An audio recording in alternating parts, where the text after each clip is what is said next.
Welcome to this Harass's opening plenary session, Rebuilding Trust. We're very honored to be joined by President Armen Sarkisian. He served as the president of Armenia since 2018. Previously also served as the prime minister of that country. Before that, he was also the longest serving ambassador to the UK. Mr. President, listening to the Congresswoman's comments, she talked a lot about this idea of America leading by example. What does that look like to you, or what should that look like in your mind from the international perspective?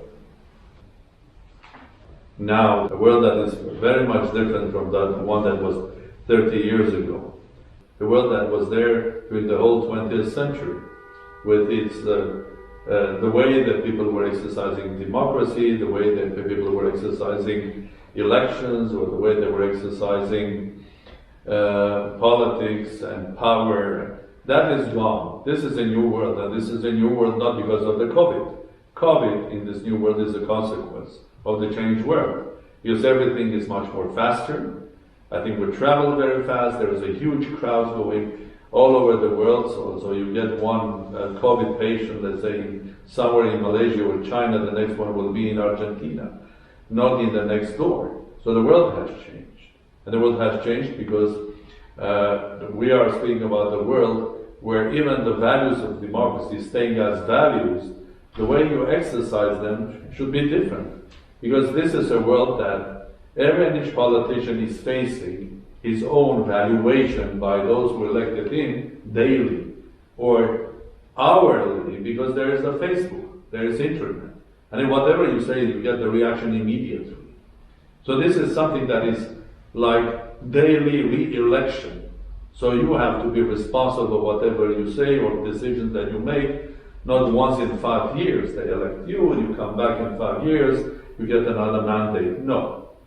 This is a new world. And half of our lives is real and immaterial, and half of our lives is virtual. So we live in a virtual world. In many cases, virtual world is manipulated by fake news, by those who have the power of controlling media or controlling the Facebook or know how to do that.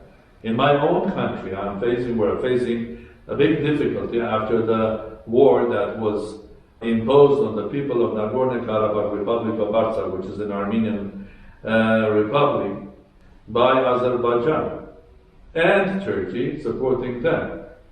But it has created also a crisis inside Armenia and inside Armenians as well.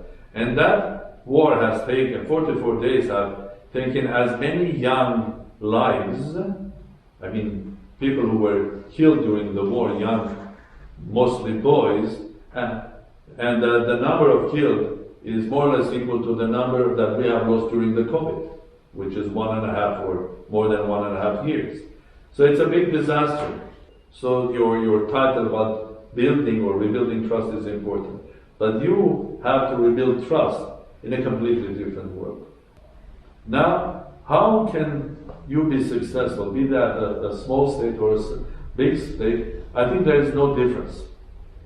I even had the idea, I still have the idea, of creating a worldwide club of small and smart and successful states.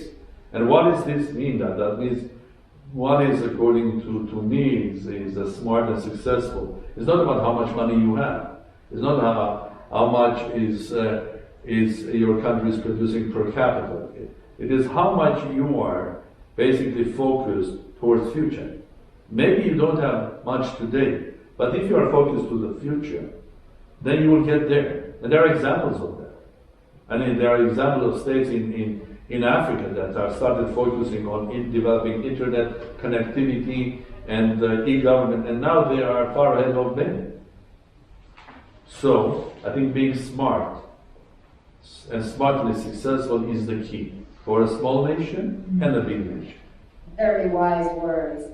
Well, on that note, President Sarkisian, Megan Smith, thank you both so much. Everyone who joined us, thank you for being a part of this really enriching conversation. Thank you so much, everyone. Thank you very much. Have a wonderful day.